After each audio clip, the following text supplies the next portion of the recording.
දවසක් අපේ නමින් වෙන්ව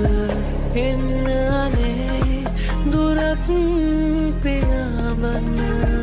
තුරුවමා ලයේ ඉතින් ඉන්න සඳමාගේ හිමින් හිනාවෙන්න එක දවසක් අපේ නමින් වෙන්ව